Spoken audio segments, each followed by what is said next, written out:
Alex, and welcome to another episode of the Snowies Camping Show. How are you, Ben? Good. How are you? Yeah, good. So if you didn't check in with our last episode, we're now trying something a little bit different called our Banter Bites, which is a more of a shorter, punchier episode where we try to address a specific question that is common amongst campers around the country, really. Aiming for about 10 minutes. We succeeded in our first one. But Yeah. These are episodes aimed at maybe in your lunch break, if you've got a short lunch break or your tea break. Or, just eat more easily, readily able to consume. We'll still do long waffle episodes in between when they come about. Yeah. But we've got to try not to waffle on these ones because we're making them short. Yes, we are. So don't forget to subscribe wherever you're listening to your podcast and join into our Facebook group, Snowies Camping Banter, where you can submit your own Banter Bites questions. Don't forget to do a hashtag Banter Bites so we can find them super easily. Cool. Now we've got questions. Now because you work in customer service, so people call and they can speak to you. And also our stores, we've asked, let us know your questions. You commonly ask short and curly questions that we can talk about for 10 minutes. Go in this special bucket Magic here, pot. the most versatile stubby cooler you'll ever purchase, available at snowies.com.au. In this instance, used as a receptacle for commonly asked questions. We'll add that to the product page, other uses for the Benji, once keep it again, short. we're waffling. All right, I'm just going to pull something out of here and read it out. And we have done our research on these. So these are things that we know the answers to without having to research it beforehand. So, Yeah, definitely. So this is quite a common one, really common one, always has been. Can I put my stove on that? Referring to a camp table. Can I put my stove on this camp table? Because you've got those questions around heat, my table, am I going to melt, burn? Is something going to happen to my table if I put a stove on that? I've had this question today. No matter what, on the phone today? Yeah. Yeah, right. I'm pretty sure I had it recently on a YouTube question. Now, once again, as with probably with most of these questions, there's no black and white yes or no, even with the table that says you can. Still some considerations to make, and it comes down to common sense a lot of the time. You can if you use a bit of common sense, right? Yeah. So like the four main materials that you'd probably get in a camping table is your plastic blow-mold. Like steel, whether that be stainless. There are stainless steel tables available if you're a millionaire, but like a sheet, just like a sheet powder metal, coated steel, Yep. Or like mesh steel or whatever. Bamboo, which is increasingly popular, and like MDF laminate. They're probably the most, or laminate in general. They're the four common tabletops. If you want a table that you can put most heat sources, the limitations on that being don't stick a red hot camp oven on any table without expecting it to provide some level of marking, visual damage. But I know Quest, for example, do a range of they're little steel tables. What are they called? Razors, yeah. A range of steel topped tables that you can use camp stoves on without a problem. If you put your camp oven on it straight out of the fire, probably not going to destroy the table, but you're going to put a burn mark in the powder coating. But if you want something that you don't have to really worry about at all with any heat source, then look for a steel table. Yeah, definitely. And I think that also they've got those that have like the mesh ends as well. So it's still a table, but you've got like the solid end and you've also got the mesh end. Oh, a bit of airflow. Yeah, with airflow, they're great. Yep. So the next common one that we would have is your blow-molded tables. They're plastic. They're plastic blow-molded tables. So the considerations for those, and I guess with the bamboo as well, is that obviously if you're putting something hot directly on the table, and I'm talking like your pot or your cookware, it is going to mark. Your table, your plastic table is going to melt, and your bamboo table is going to mark, like it's going to scorch, right?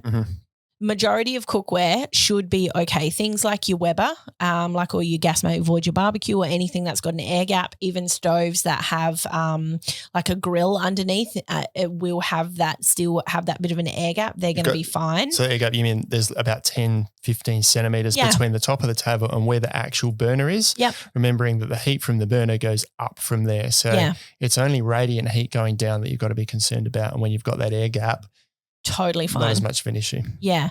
The only other thing to mention quickly with the steel tables and the metal tables is you shouldn't use an induction cooker on it. So if you've got those induction hot plates that we sell, don't use those tables.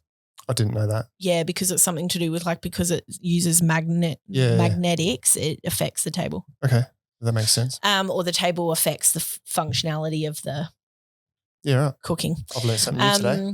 Yeah. So other stoves generally are fine, and for the most part, you can use, like you mentioned before, your stove on any surface. If you notice that it's getting super hot, or if you've got, say you're just doing some light frying, maybe you just want to boil a liter of water, etc. If you're boiling big pots of water or you're cooking big pots of food, and you know that you're going to have to be running your stove for a really long time, or you've got something with a really large base, like a large fry pan on it, that heat's going to sort of be radiant heat obviously is going up, but then it's going to be reflecting back down again. Mm-hmm. There's going to be a lot more heat coming back to your table.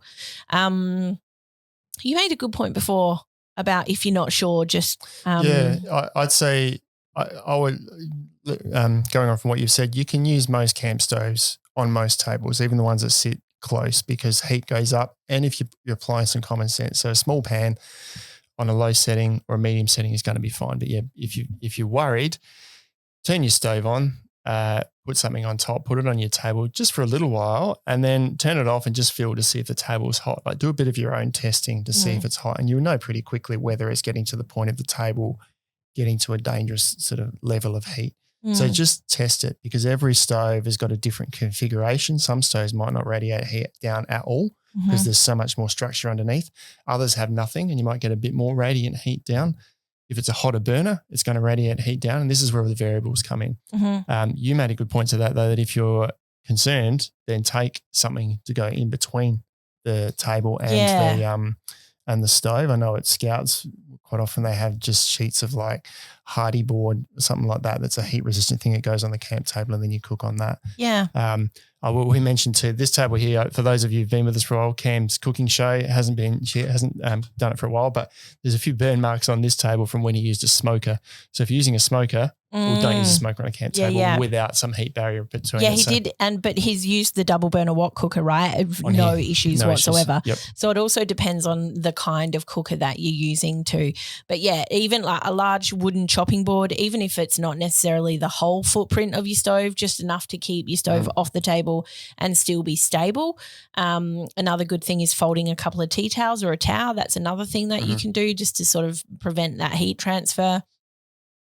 When it comes to your MDF laminate, though, there are some tables like the new, is it Hexalite? It's Empire's new Hexalite tables. I don't think it's an MDF laminate, though. It's not an MDF laminate, but it's something that sort of looks like a laminate. In that case, you're totally fine. But then you'll find other tables where it is a MDF laminate. It's also going to be more common in camp kitchens or camp cupboards as well, like double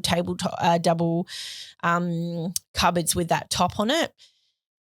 They are going to be, a lot of brands will say, yep, you can cook on it. But the difference, I think, between those and your other materials is also consider things like spillage.